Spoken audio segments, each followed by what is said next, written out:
Hi friends, I'm Nikki and welcome back to my channel. I upload Mondays, Thursdays, Fridays, and I also do surprise uploads. I don't want you to miss any of them, so please just join the party and subscribe. Click that little button down below to get notified. And if you already have subscribed, thank you so very much. I do appreciate it. I'm going to be doing a Let's Chat video today where we're going to be talking about wig storage. Now, there's really no rules to this, but there is still a basic concept, and that is making sure your wigs stay protected. So if you are interested in knowing a little bit more about this and also how I store my wigs, then please keep on watching.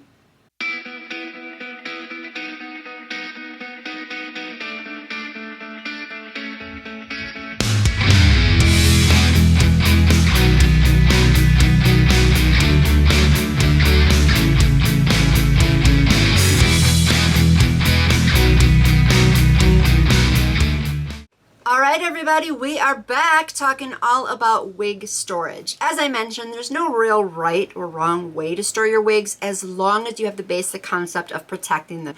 That means protecting them from dust, moisture, humidity, animals, and bugs. As long as you got those things covered, you're pretty much set. Because let's face it, wigs can become pretty expensive over time, even the affordable ones, especially if you have a larger collection or maybe a reviewer like myself.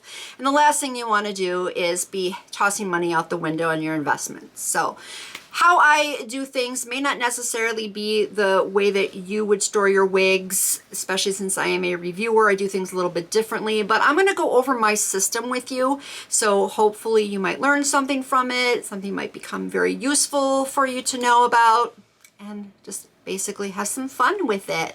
So we're going to go ahead and get started. Of course, I get asked all the time what wigs I'm wearing in these videos, so I'll tell you every time. Today I am wearing Taryn, and she is from Bobbi Boss. Now, when a wig arrives in the mail, I am always super excited and giddy. I cannot wait to open her on up and take a good look at her. So I actually do remove the wig from its original packaging, and I will then place it on a wig stand. There's lots of different types of stands out there. This is the kind that I prefer to use. I buy them in bulk from Amazon. I have tried other wig stands very similar to this that I found to be very flimsy, especially right up here on the top. This like little round piece will fall off. So that way you know which ones in particular I use. I will put down in the description box a link for these particular stands. Now, as I said, there's lots of different kinds of stands out there you can use. I will be honest, the foam head ones actually are the best because they will help keep the natural shape of the wig much better. But the only reason why I choose not to use those types of stands is that they cost more, they take up more space, and they can tip over very easily if you don't have the wig secured tightly to it. And that's just because the wigs are much heavier than the actual foam heads themselves. So that is just the reason why I choose not to use those. These seem to work just fine for me. So I'm going to show you what I do here is, as I said, I remove it from its original packaging. I just grabbed any wig at random here. And I will make sure that the netting stays on there too, because then that helps keep the hair all together in its original shape. So then I will go ahead and place the wig on the stand like so, very carefully like that. So you want the crown of the wig to be going over that circular area. So then it should keep its shape pretty well from here on out. And that is how I do that. And then I will place the wig on top with the wig stand on one of my shelving units. Those of you who are regulars of my channel probably can remember back when I used to film in front of my shelving units. I have a total of 2 of them that are 4 tiers each. So I can fit a total of 32 wigs on each shelving unit. So I got room for a total of 64 wigs, and trust me, there were times when they were both completely full and I had no room for other ones. Thankfully, they're not that way anymore. And I will show you my shelving units here in a moment, but I will place them over there because that's where they will remain until it's time for me to review them. So let's go ahead and take a look at my shelving units. All right, so here are my shelving units. I can fit a total of 4 wigs across, and then another row on the other side here. And as you can see, I have room here for more wigs, but these are the wigs that I have yet to review. Okay, I just showed you my shelving units, and you might be wondering why. And that is because a lot of people do choose to display their wigs. And you don't necessarily have to have room for 64 of them like I do, but you still need to make sure that you're doing certain things. Keep them on a wig stand. Doesn't matter what kind, of course, as long as they're keeping their shape. They are free from humidity, because let's face it, humidity does damage on hair, even synthetic hair. So I make sure that my shelving units are in a place that is very cool, very dry, and you should do the same thing. So if you are one that displays your wigs, just keep those things in mind. And I do have to make sure that I dust my shelving units very regularly, every other day in fact, because I do actually have some wigs on there that I purchased over a year ago and still have not worn and reviewed yet. I'll get to it eventually. That's my own personal battle. But obviously the longer they sit, the more dust is going to accumulate. So just make sure that if you display your wigs out in the open, you are dusting them regularly. So now you might wonder, what do I do after I wear the wig? Well, this is the main thing that is very important when it comes to storage. After I wear the wig, I will put it back in its original bag. Some people choose to put it back in the original box. I don't keep the boxes unless they came in boxes like this.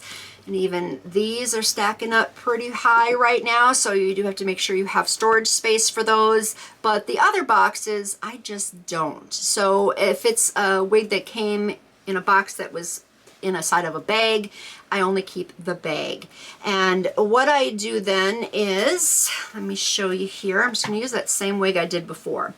I will put the netting back on, so that way, once again, it is staying in its original shape the best way possible.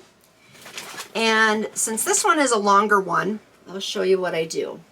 I will take the hair like this, kind of gently twist it, and then I will tuck it up into the opening right here, like this. Okay. Then I will put it back in its original bag.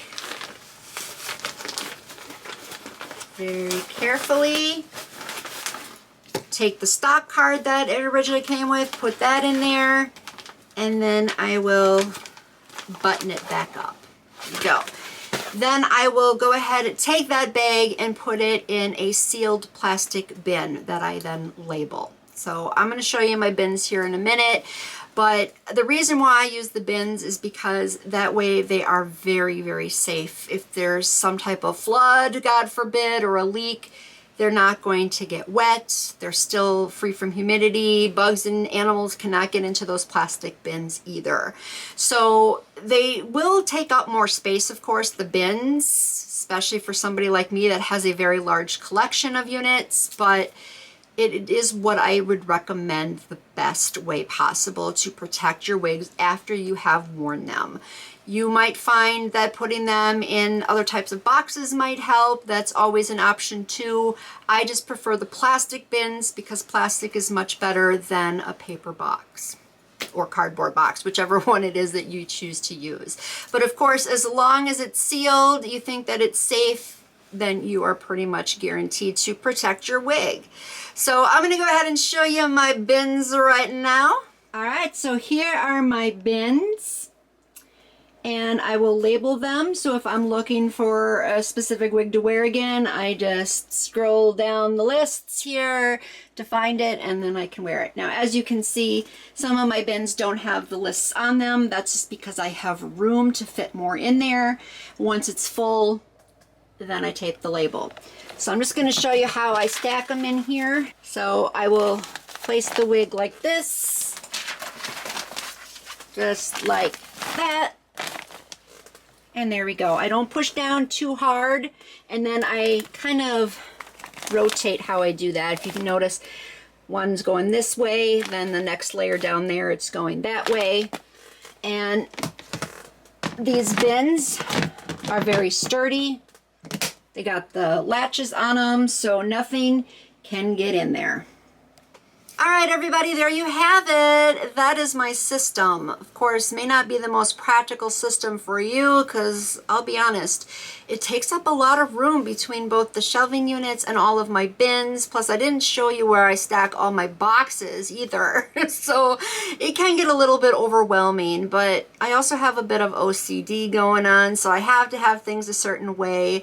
But I do have a very large collection, so I do have to basically accommodate for that. And one thing is for certain, my wigs are protected. I will not have to worry about anything getting to them and damaging them. So that, of course, was what the main purpose of today's video was all about. I hope that it was helpful. I would love to know your thoughts. Please tell me down in the comments how you store your wigs. Did anything I talk about today or show you help you in making some decisions and changes with your wig storage? I would love to hear it. Plus, I am always open for suggestions. If you have any for me as far as future Let's Chat videos, I would really love to hear it. And that is really all I have today on this Let's Chat video on wig storage. I do appreciate you watching. I always do. And I hope to see you all next time. So till then, bye-bye.